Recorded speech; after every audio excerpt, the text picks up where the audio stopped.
Kemeriahan sambutan Hari Raya Aidilfitri ditambah seri dengan jamuan raya. Secara umumnya, kebanyakan hidangan dalam acara jamuan raya ini bersifat tidak sihat. Hal ini demikian kerana bahan-bahan penghasilan makanan tradisional itu sendiri mempunyai nilai nutrisi yang rendah. Makanan tradisional kita diakui hebat dari segi kelazatannya tetapi tidak pada khasiatnya. Oleh sebab itu, jamuan raya mahupun rumah terbuka dijadikan tiket bagi melampiaskan nafsu makan setelah sebulan berpuasa.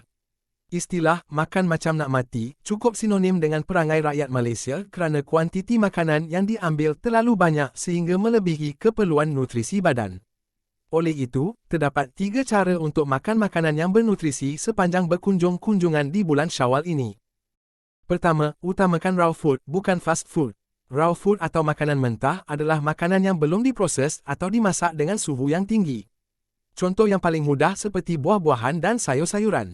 Kebiasaannya tuan rumah akan menyediakan buah dan sayur ini dengan campuran lain supaya habis dimakan. Sebagai contoh, buah oren dijadikan jus manakala sayur-sayuran ditumis dengan minyak. Selain itu, lambakan restoran fast food di Malaysia dijadikan destinasi utama di pagi Syawal. Makanan fast food ini merupakan pemusnah nutrisi dalam badan. Hal ini demikian kerana pemilihan makanan seperti ini amatlah buruk kerana tinggi dengan minyak, gula dan garam.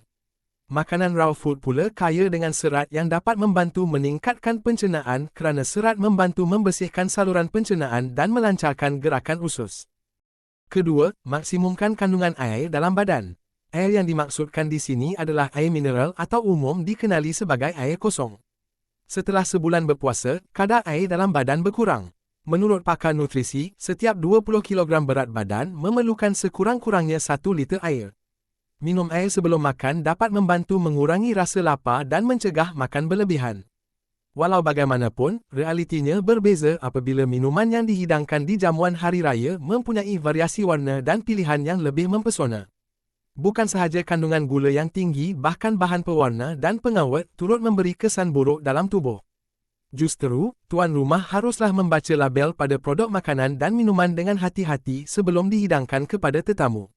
Tetamu pula haruslah menghindari minuman yang mengandungi pengawet dan pewarna dalam jumlah yang berlebihan. Sebaiknya, minumlah air yang cukup di bulan Syawal ini bagi menjaga memastikan fungsi tubuh yang optimal.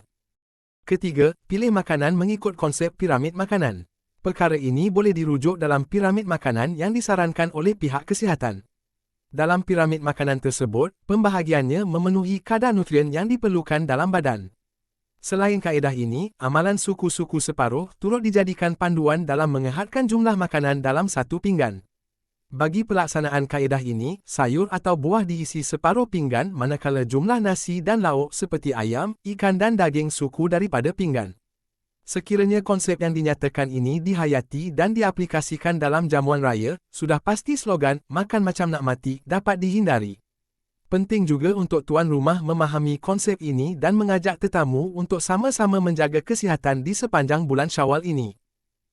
Ringkasnya, kita mestilah memandang serius tentang isu kesihatan ketika sambutan Hari Raya. Islam turut mengajar kita agar tidak makan secara berlebihan kerana lebih banyak keburukan daripada kebaikan. Oleh sebab itu, Allah Subhanahu wa Ta'ala menyebut dalam surah Al-A'raf ayat 31 yang bermaksud, "Dan makanlah serta minumlah, dan jangan pula kamu melampau. Sesungguhnya Allah tidak suka akan orang-orang yang melampaui batas." Oleh yang demikian, kita dapat lihat bahawa kenyang yang berlebihan amatlah tidak baik, malah membawa ancaman pula ke atas tubuh badan. Pemilihan makanan yang baik adalah dengan mengurangkan kuantiti serta mengambil kira kualiti dari segi nutrisi yang tinggi tetapi rendah kalori.